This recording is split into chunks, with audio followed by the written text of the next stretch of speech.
Lyndon B. Johnson would like our #1 movie. He would probably love it. He would love it. Love it so much he'd marry it. Because of Hey, spoilers. don't spoil this. Yeah.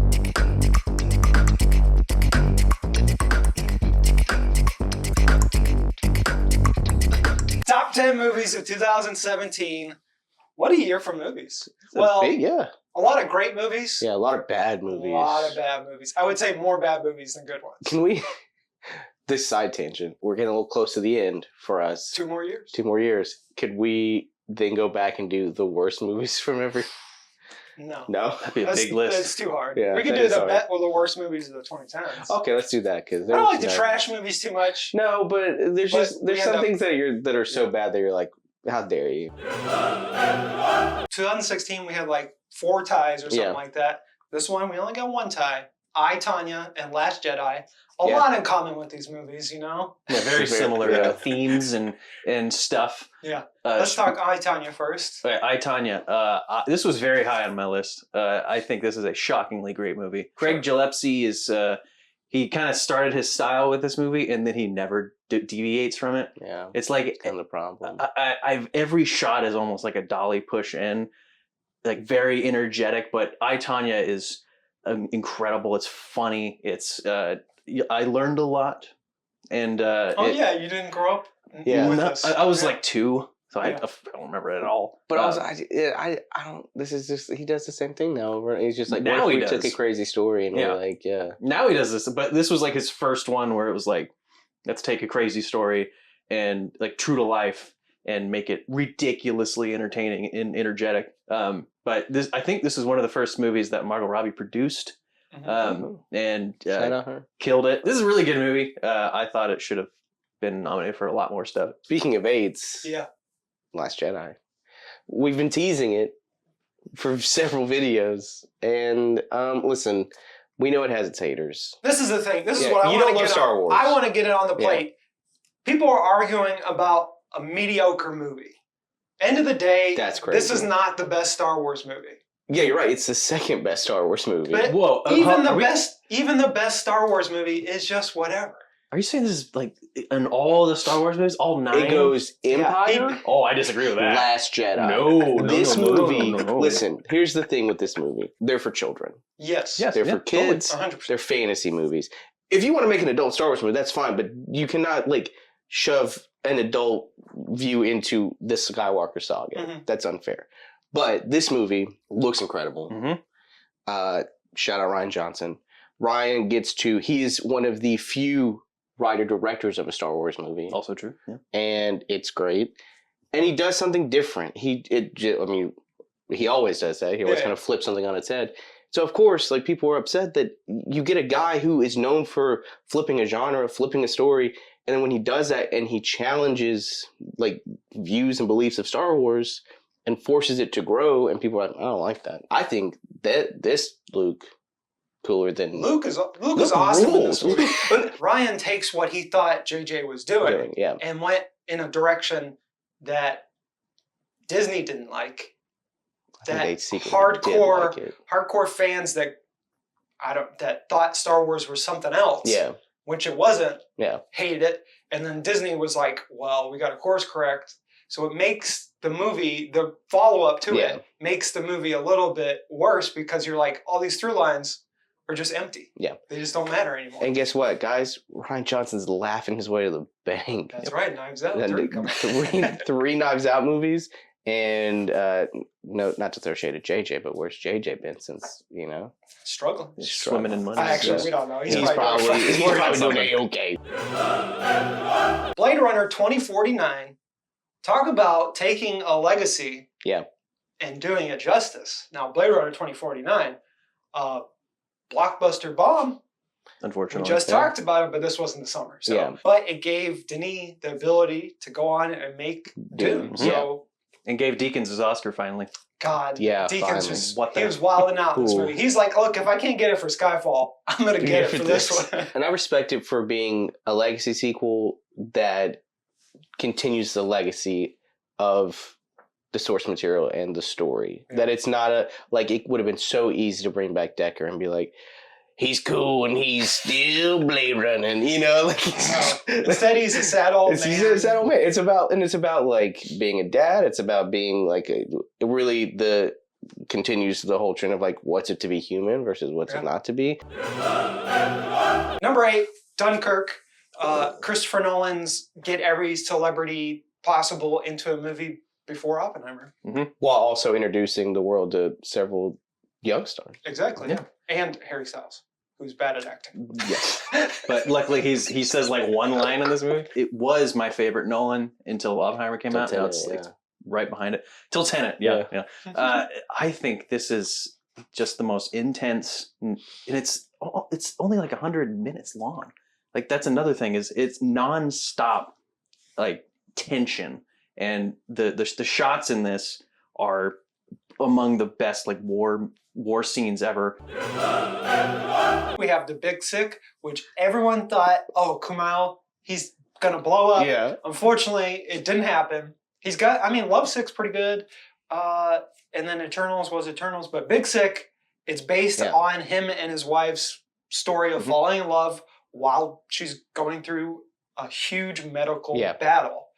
And also him dealing with her parents. It's just funny. Yeah. Just straight up funny and super sad. Sad. It's really, this maybe, I was finagling the list to get the way I wanted it, but like this movie would be like way higher almost. This was like one of my favorite movies that year. The way that Kumail and Emily like love their story, that they find the perfect people. I mean, Kumail plays himself, but then there's Zoe Kazan, Ray Romano. He's like Hunter, so just good in it. Killing it. Bo Burnham. Yeah, Bo Burnham. I miss these kinds of movies. Like, there's not a lot anymore. Like, pretty mid-budget comedies.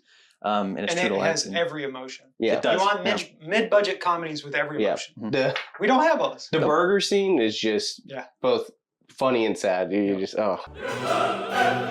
Number 6, Florida Project, directed by Sean Baker, who just recently won the jury prize at Cannes. It hit hard. It hit hard. I watched it in the theaters, and I was just a mess. I was a puddle.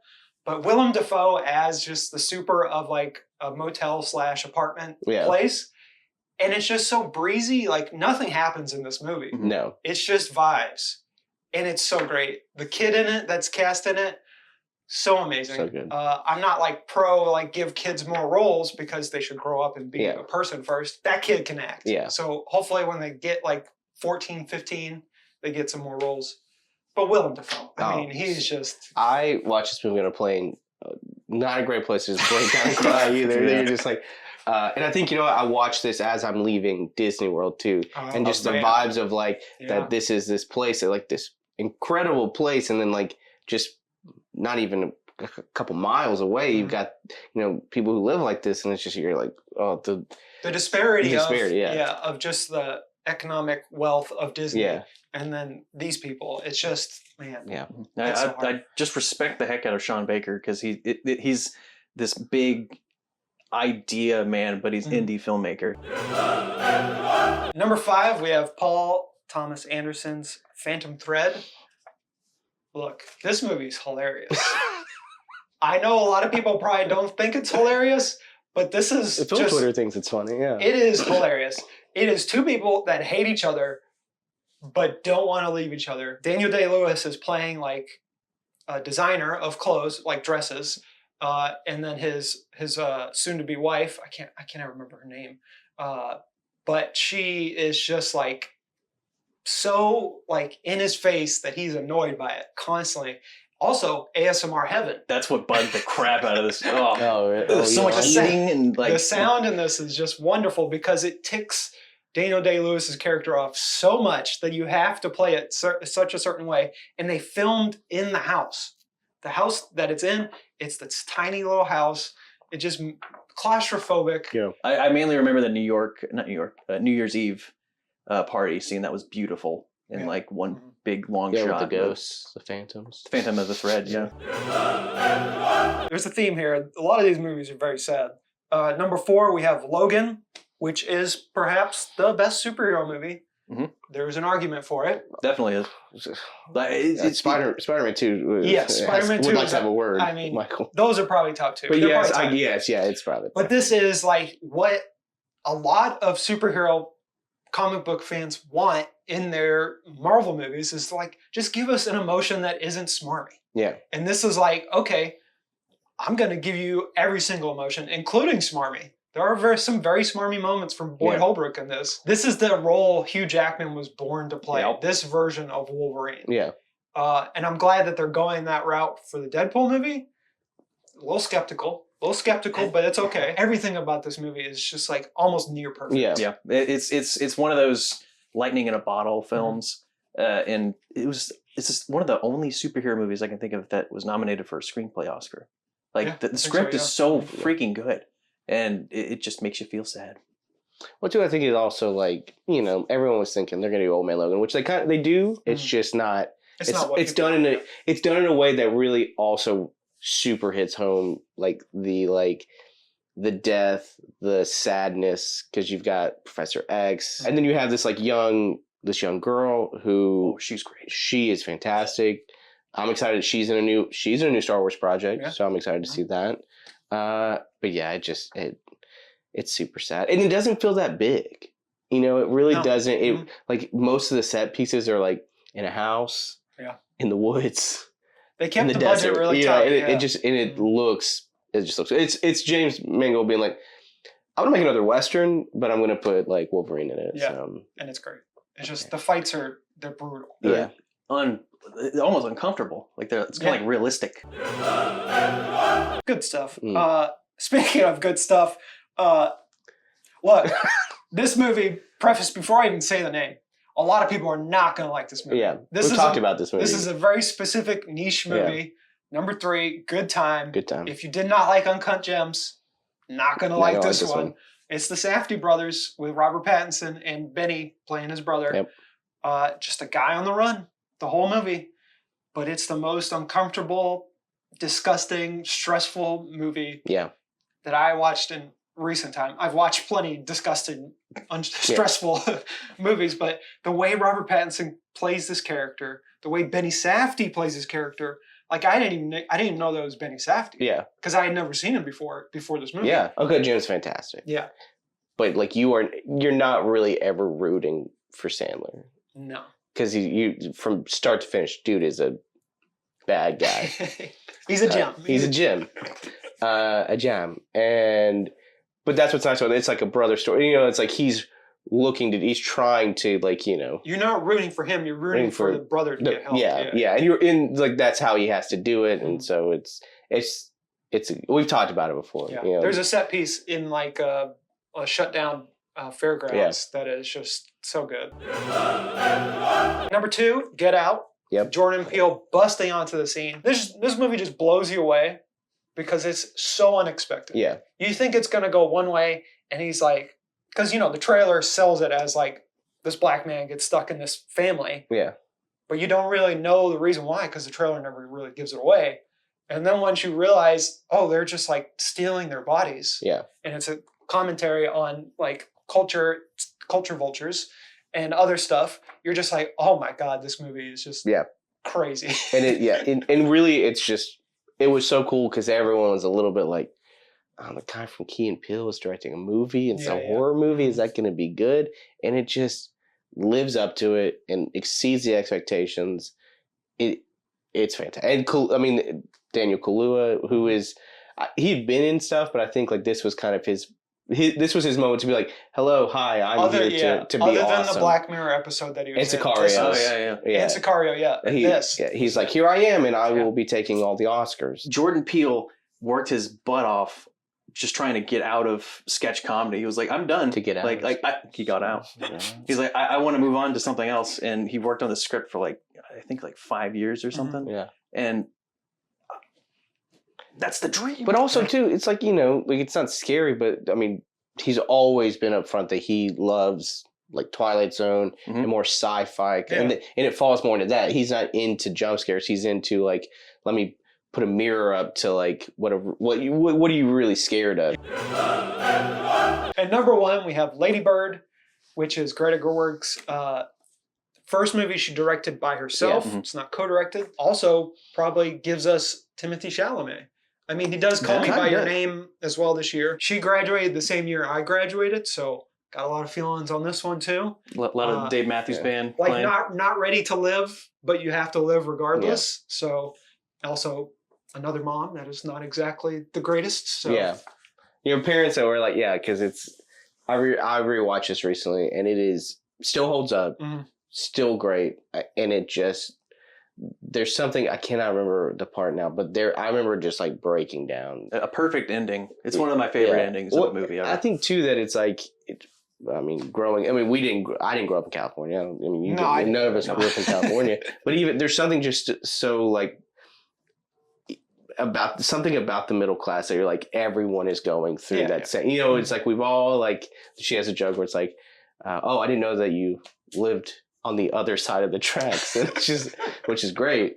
It's just something like you watch these movies like we talked about with Minari, where you watch and you're like, some of this is almost too realistic, too real.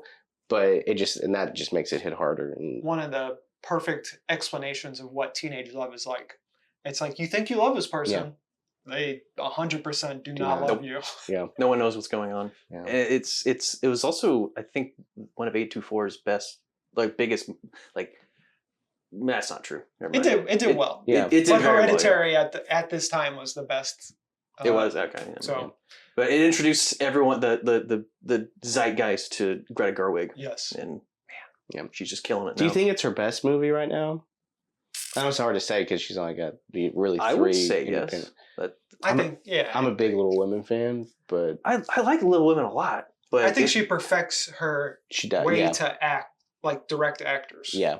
In Little Women. Yeah. And there's a great behind the scenes of Greta Gerwig directing, and it's like a lot of the greatest directors were also actors, and they know how to communicate. And watch that video if you want to be a director because it's educational. That's our list. We did it. Plenty of good movies that we left off the list. Logan Lucky. Great movie. A Ghost Story.